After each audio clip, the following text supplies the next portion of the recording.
everyone. Welcome to our live today. Thank you so much to everyone who took the time to answer my poll the other week, where I gave you a few options just to get an idea of what kind of a topic you wanted to hear about. And a lot of people selected today's option, which was what to do when parenting feels overwhelming. So my plan here with this group is to once a month come in and just have a chat with you all. Sometimes it might be a Q&A style, other times it will be a topic, and I hope to give you that option for what you want to hear about and what you want to know more about. So whenever you see those polls come up, make sure you do answer them and let me know, because this content is then here for you in this group.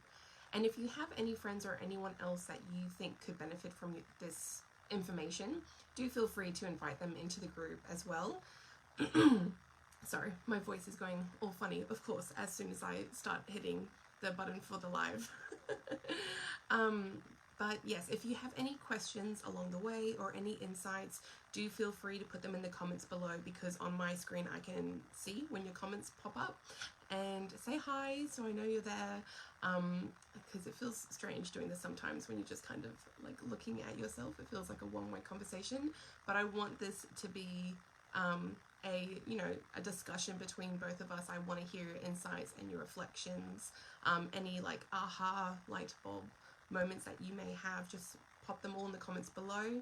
And if you're not able to watch this live, that's totally okay, because this will stay in the group, so you'll be able to come back and watch it as a replay, and even then still comment on it as if we're here live together, because I always come back to check the comments as well to make sure I haven't missed any questions and things like that. So yes, today we're talking about what to do when parenting feels overwhelming. Now, I'm assuming this is relatable for a lot of you, because most of you selected this option for today's topic.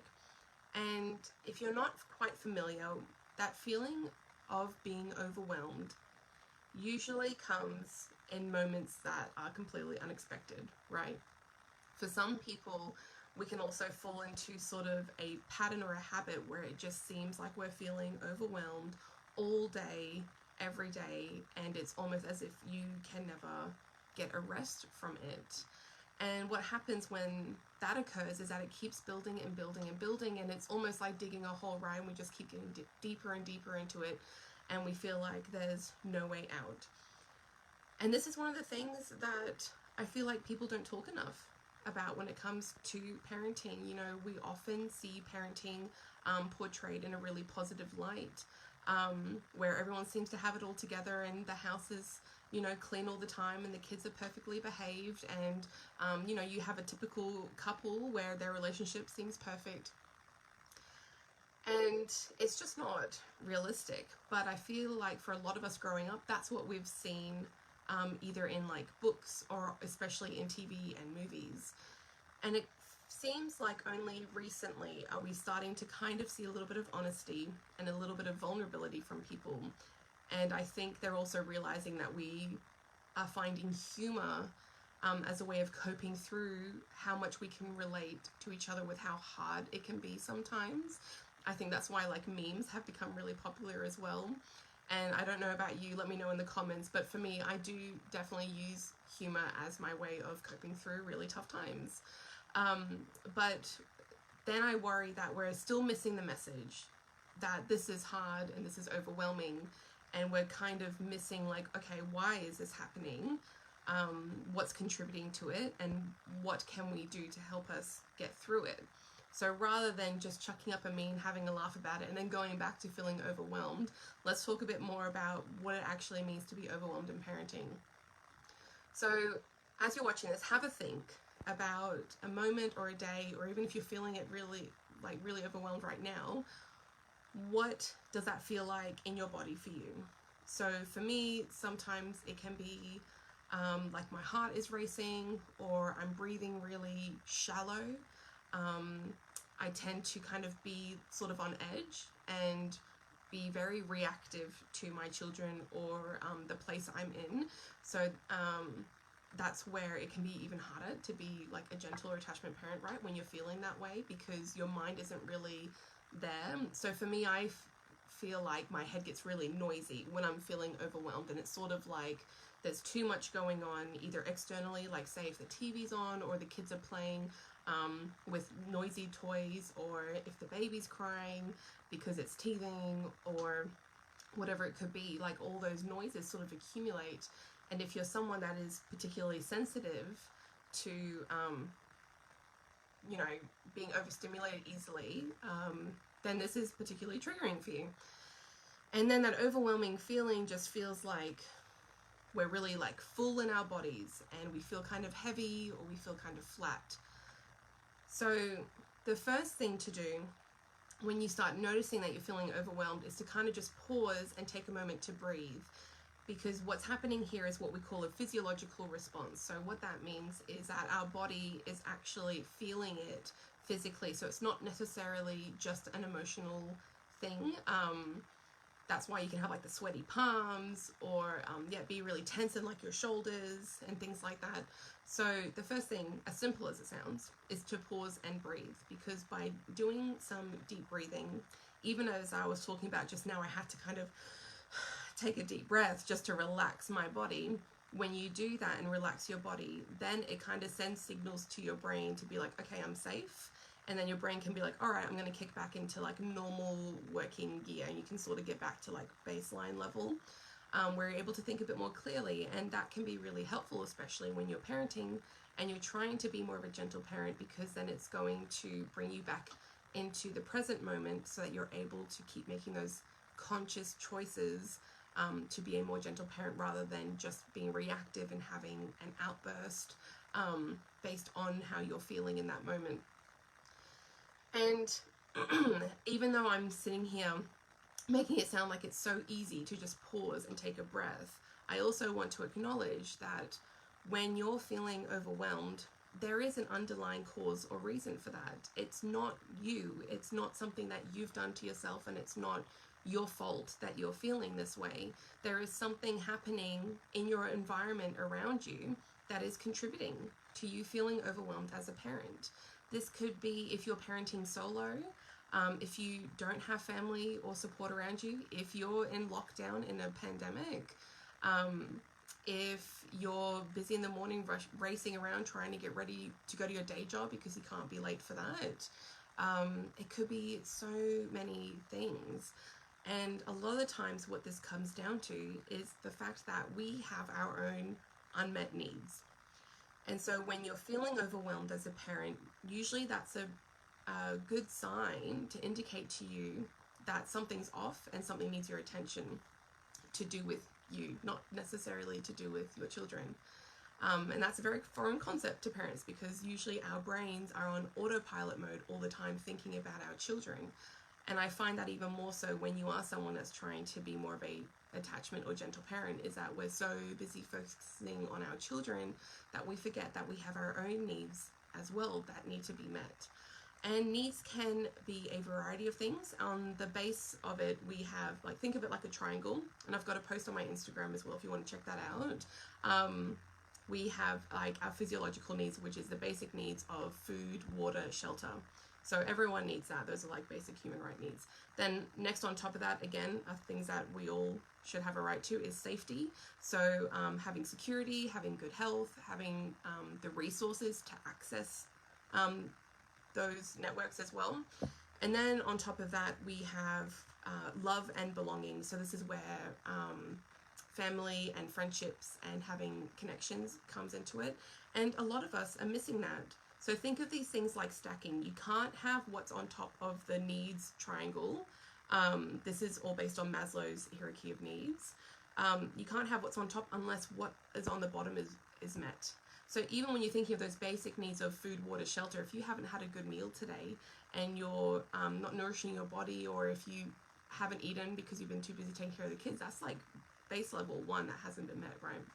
And then if you're that second level of safety, where it's like security and health, if you're in a really tricky situation at the moment, perhaps if we have anyone in this group that might be in a DV situation, then your security there is lacking.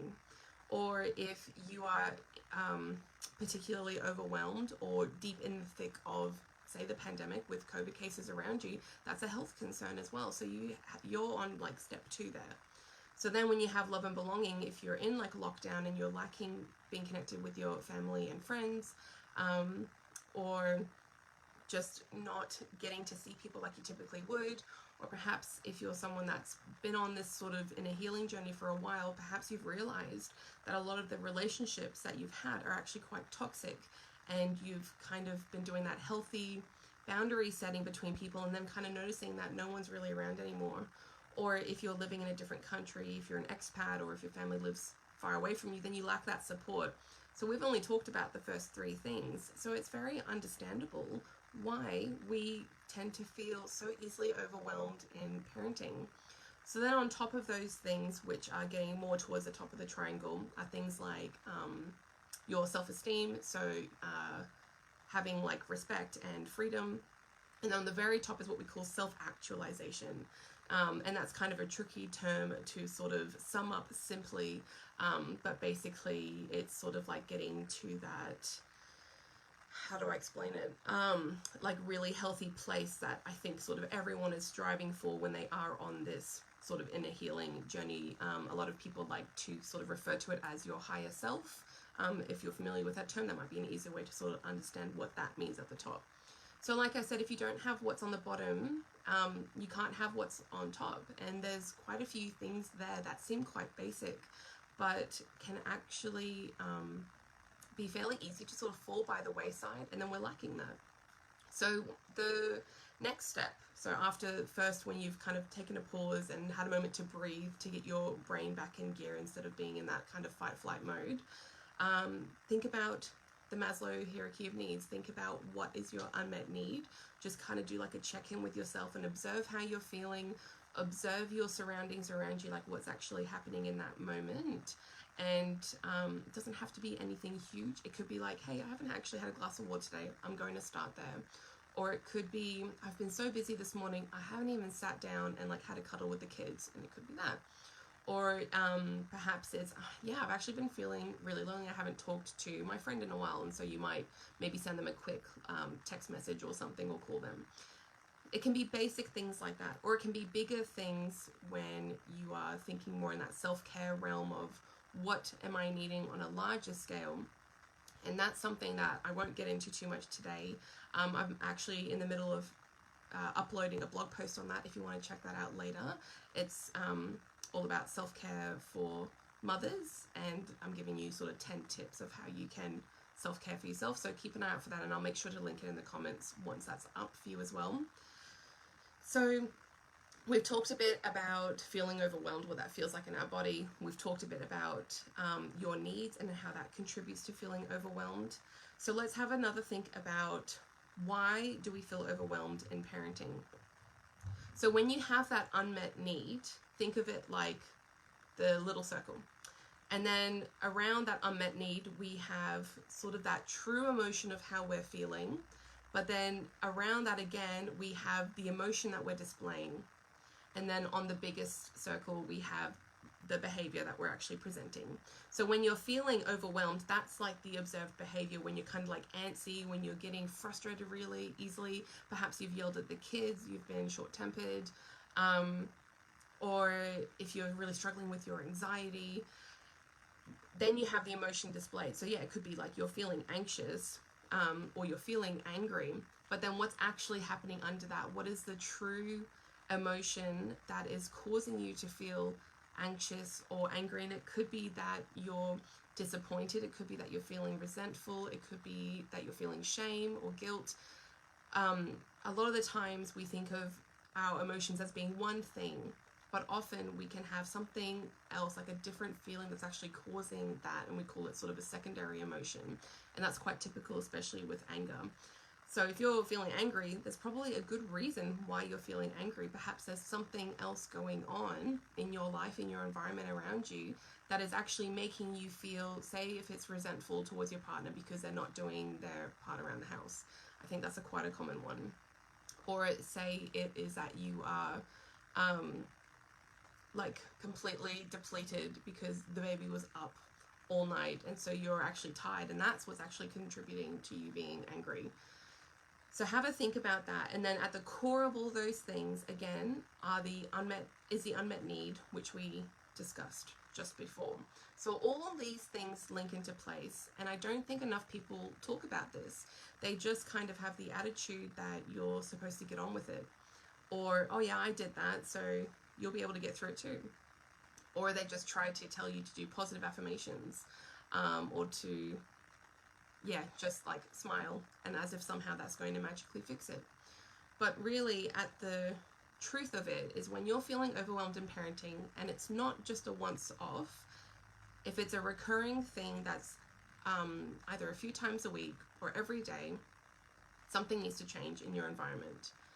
And that's not for me to sit here and kind of tell you what that is. I could give you a bunch of ideas of what that could be, but I think it'd be really good for you to take a moment right now to have a think about, okay, what is actually happening in my day-to-day life, in my environment around me, whether it's the house, whether it's the kids, whether it's my relationship, whether it's the never-ending to-do list, whatever it might be as the thing, how is that making you feel? So that's sort of, those things are cueing you to feel a certain way in your environment, and that's contributing to not only how you're feeling, but also to what your unmet need is.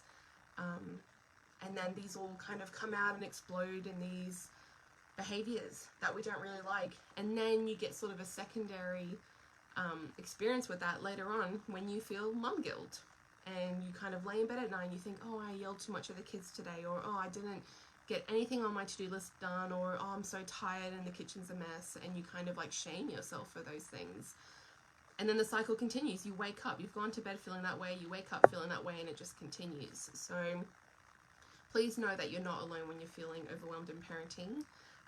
It's about getting curious about what's happening in your environment, and really thinking about, how can I make some conscious choices or changes, not necessarily to fix it overnight, but just to help in some way, or at least a practice of me being able to reflect and be like, oh, that's how I'm feeling, and that's what's actually going on for me, like this is my unmet need. And then how are you able to then find a way to meet that? So thank you for joining me for this live as we've talked about what to do when parenting feels overwhelming. I'll make sure to link some of the resources that I mentioned below in the comments, and I hope you all have a lovely day. I hope you take a moment now to kind of do a deep breath. Let's just do a quick one together. In, hold, out. And then you just kind of feel a little bit better to get on with your day. Thank you so much for joining me for today's live. I look forward to reading your comments, and I will talk to you all very soon. Just a reminder that I'll be going live again on the 1st of April as we kick off our book club, which is really exciting.